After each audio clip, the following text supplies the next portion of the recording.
નમસ્કાર મિત્રો, આજે આપણે કોઈ સામાન્ય વાત નથી કરવાના. આજે આપણે તમારા જીવનની સૌથી મોટી લડાઈ વિશે વાત કરવાના છીએ. ક્યારેય વિચાર્યું છે કે આપણી જિંદગી રોજ સવારે કેમ એક બોझ જેવી લાગે છે? કેમ એવું લાગે છે કે આપણે ગમે તેટલી મહેનત કરીએ, નસીબ આપણી સાથે નથી? ચારે બાજુથી જવાબદારીઓ, લોકોના ટોણા, નિષ્ફળતાઓ અને ભવિષ્યની ચિંતા આપણને અંદરથી ખોરી ખાતી હોય છે. યાદ રાખજો, તમે આ લડાઈમાં એકલા નથી. હજારો વર્ષ પહેલાં મહાભારતના મેદાનમાં જ્યારે યુદ્ધની શરૂઆત થઈ, ત્યારે અર્જુન પણ આ જ રીતે અંદરથી તૂટી ગયો હતો. તે કોઈ નબળો માણસ નહોતો.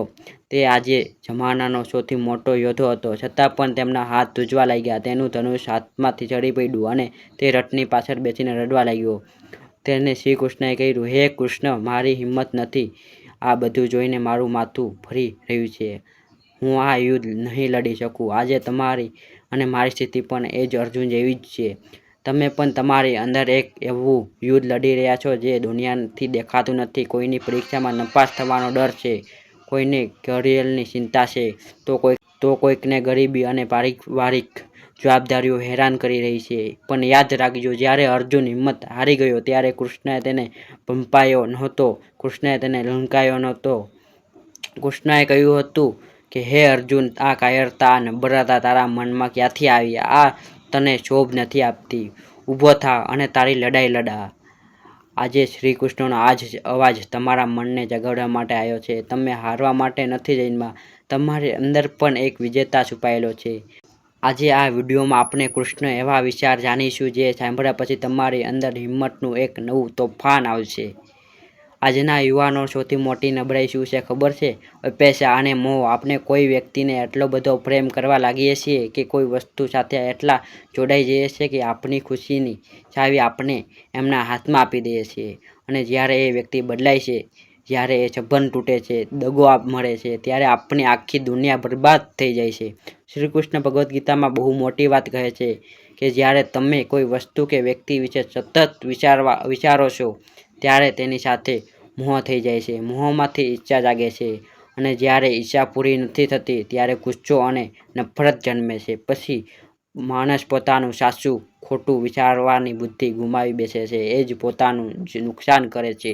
તમે કહો છો કે મને એને છોડી દીધો, મારો દોસ્તારે મને દગો આપ્યો, મારું દિલ તૂટી ગયું. પણ કૃષ્ણ પૂછે છે કે તમે કોઈ બીજા પાસે સાથની આશા રાખી જ કેમ?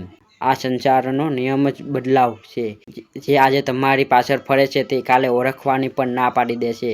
જે ગઈકાલે કોઈ બીજાનું હતું તે આજે તમારું છે અને આવતીકાલે કોઈક ત્રીજાનું થશે. કોઈકના જવાથી તમારી જિંદગી અટકી નથી જતી. રડવાનું બંધ કરો. જ્યારે સંબંધો તમારા ધ્યેય નથી વચ્ચે નડતર બને ત્યારે તમે છોડતા શીખો. કૃષ્ણએ ખુદ ગોકુળ છોડવું પડ્યું હતું. પોતાની વાછડી છોડવી પડી હતી. જો ભગવાન થઈને આ બધું છોડી શકતા હોય તો તમે કોઈ સામાન્ય વ્યક્તિ માટે તમારી જિંદગી કેમ બગાડી રહ્યા છો? ઊભા થાઓ, તમારા આંસુ લૂછો અને તમારી જાતને એટલી મજબૂત બનાવો કે કોઈના આવવાથી કે જવાથી તમને કોઈ ફરક જ ન પડે. તમારો સાચો પ્રેમ તમારું લક્ષ્ય હોવું જોઈએ. જ્યારે કૃષ્ણ પોતાનું વિરાટ સ્વરૂપ દેખાડે છે ત્યારે તેઓ એક વાત બહુ સ્પષ્ટ કહે છે, હું જ કાળ એટલે કે સમય છું અને હું બધું જ નષ્ટ કરવા માંગે આગળ વધી રહ્યો છું. જ્યારે ખુદ ભગવાન પોતાને સમય કહે છે ત્યારે તમે સમયની કિંમત કેમ નથી સમજતા? આજે યુવાનોની આંગળીઓમાં મોબાઈલ પર બસ રીલ્સ સ્ક્રોલ કરવા વ્યસ્ત છે. કલાકો સુધી નકામા વિડીયો જોવા, બીજાની જિંદગી જોઈને પોતાની જિંદગી સાથે સરખામણી કરવી. આ શું છે? આ તમારા કિંમતી સમયની હત્યા છે. તમે સમય નથી બગાડી રહ્યા. સમય તમારી જિંદગી રોજ થોડી થોડી ઓછી કરી રહ્યો છે. એકવાર જે સેકન્ડ વહી ગઈ તે આખા બ્રહ્માંડની સંપત્તિ આપીને પણ નહીં પાછી મળી શકે. તમે રોજ બહાના બનાવો છો, આજે મારો મૂડ નથી, મારી પાસે ટાઈમ નથી, હું કાલે ભણીશ, સોમવારથી કામ શરૂ કરીશ. પણ કૃષ્ણ કહે છે કાલ કોઈની આવી નથી અને કોઈની આવશે પણ નહીં. જે છે તે આજ છે અને અત્યારની જ આ જ સેકન્ડ છે. જે માણસ સમયની કદર નથી કરતો, સમય એક દિવસ તેને પાછળ ધકેલી દે છે. મહાભારતના યુદ્ધમાં અર્જુન પાસે બહાના બનાવવાનો સમય નહોતો. તમારી જિંદગી પણ એક યુદ્ધ છે. રોજ સવારે તમને 24 કલાકની એક નવી સેના મળે. હવે એ તમારા પર છે કે તમે એ સેનાનો ઉપયોગ તમારા સપના સાકાર કરવા માટે કરો છો કે આળસમાં સૂઈ રહેવા માટે કે વેડફી નાખો છો. મોબાઈલની આ માયાજાળમાંથી બહાર નીકળો. આજે જો મહેનત શરૂ કરો, નવું શીખો, પુસ્તક વાંચો. આજની એક મિનિટ તમારી આવતીકાલની સફળતા પાયો છે. તમે ઘણીવાર કહો છો કે મને મારા પર વિશ્વાસ નથી, મને ડર લાગે છે કે હું કંઈક નહીં કરી શકું. કૃષ્ણ ગીતામાં કહે છે કે તમે જ તમારા સૌથી મોટા મિત્ર છો અને તમે જ તમારા સૌથી મોટા દુશ્મન છો. તમારું ઉદ્ધાર તમારા પોતાની મનની જ થશે, કોઈ બહારની તમને બચાવવા નહીં આવે.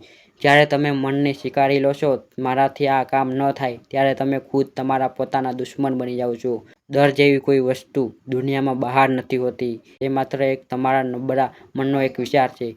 વિચારો, જ્યારે કૃષ્ણ મથુરા આવ્યા ત્યારે તેમની પાસે કોઈ મોટું સૈન્ય નહોતું. સામે કંસ જેવા રાજા હતા જેની પાસે હાથીઓ, સેના અને મોટા મોટા યોદ્ધા હતા, પણ કૃષ્ણ પાસે શું હતું? માત્ર અડીખમ આત્મવિશ્વાસ. તેમણે કોઈ ડર વગર કંસ સામે પગ મૂક્યો અને તેઓ અંત લાવ્યા. તમારી સામે પણ મુશ્કેલીનો પહાડ હોઈ શકે છે, પણ તમારી અંદર રહેલો આત્મવિશ્વાસ અને દરેક મુશ્કેલીને હરાવી શકે છે.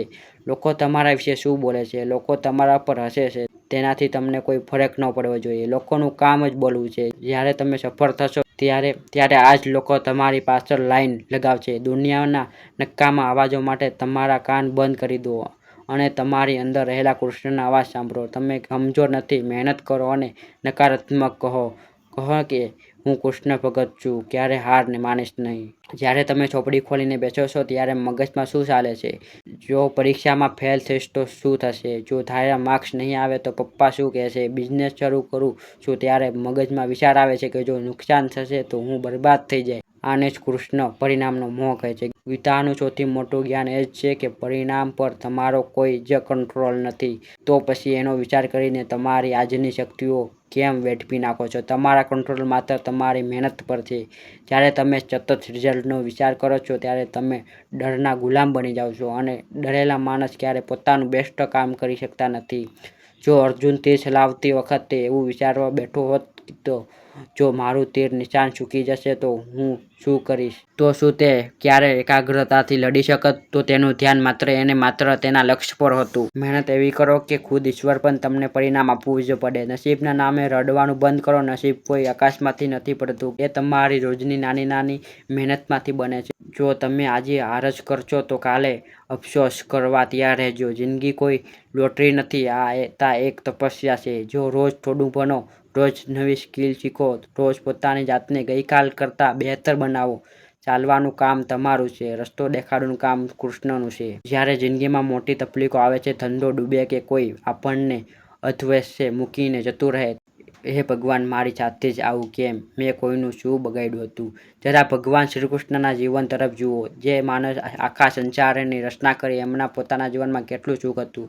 જેલમાં જન્મ થયો, મા બાપથી અલગ થવું પડ્યું, જન્મતાથી સાથે જ રાક્ષસો પાછળ પડ્યા, ગોકુળ છોડવું પડ્યું, મથુરા છોડવું પડ્યું, આખી જિંદગી યુદ્ધો લડ્યા અને મુશ્કેલીઓનો સામનો કર્યો. આટલું કષ્ટ દુનિયામાં કોઈ ભોગવ્યું નહોતું, પરંતુ કૃષ્ણના ચહેરા પરથી ક્યારેય સ્મિત ગાયબ નહોતું થતું.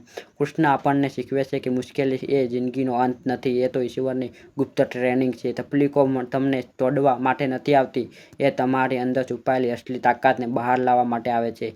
સોનું પણ જ્યારે અગ્નિમાં તપે છે ત્યારે જ ખરેનું બને છે, ચમકે છે. પથ્થર પણ જ્યારે હથોડીના હજારો ઘા પડે છે ત્યારે જ એમાંથી ભગવાનની સુંદર મૂર્તિ બને છે.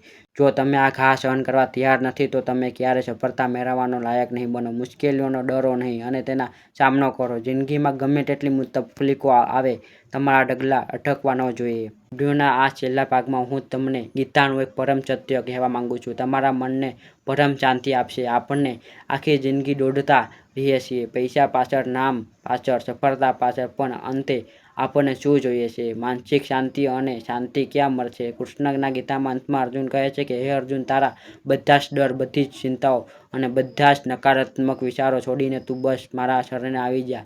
હું તને બધા જ દુઃખોમાંથી મુક્ત કરીશ. હું ચિંતા ન કર. આનો અર્થ એ નથી કે મહેનત કર્યા વગર હાથ જોડીને બેસી રહેવું. આનો અર્થ એ છે કે તમે તમારી પૂરી શક્તિ કામ કરો, ઈમાનદારીથી ભણો, સાચો રસ્તો અપનાવો અને પછી જો પરિણામ આવે તેને ભગવાનની મરજી સમજીને સ્વીકારી લો. જે દિવસ તમે આ ભાવ કેળવી લીધો તે દિવસ તમારા મનમાંથી બધા જ ભાર, બધું જ ટેન્શન ગાયબ થઈ જશે. તમે સવારે ઉઠીને બસ એટલું જ કહો, હે કૃષ્ણ, આજનો આખો દિવસ હું પૂરી ઈમાનદારીથી મારું કામ કરીશ. હવે જ પરિણામ આવે એ તમારી ઈચ્છા. મહાભારતનું યુદ્ધ એ વાતની સાબિત છે કે સામે ગમે તેટલું મોટું સૈન્ય હોય, જો તમારા જીવનમાં રથ પર કૃષ્ણ બેઠા હોય તો વિજય નક્કી જ છે. તમારા હૃદયમાં કૃષ્ણનો વિચારોનો બેસાડો, નકારાત્મક કહો અલવિદા, ઊભા થાઓ, મહેનત કરો અને તમારા લક્ષ્યને પ્રાપ્ત કરો. વિજય તમારો જ થશે. તો કોમેન્ટ બોક્સમાં જય શ્રી કૃષ્ણ લખવાનું ભૂલતા નહીં. આ વિડીયો લાઇક કરજો અને તમારા મિત્રો અને સાથે શેર કરજો. ચેનલ સબસ્ક્રાઈબ જરૂર કરજો, જેથી રોજ તમને આવી જ પ્રેરણા મળતી રહે. ખૂબ ખૂબ ધન્યવાદ. પ્રભુ આપનું જીવન મંગલમ કરે. જય શ્રી કૃષ્ણ.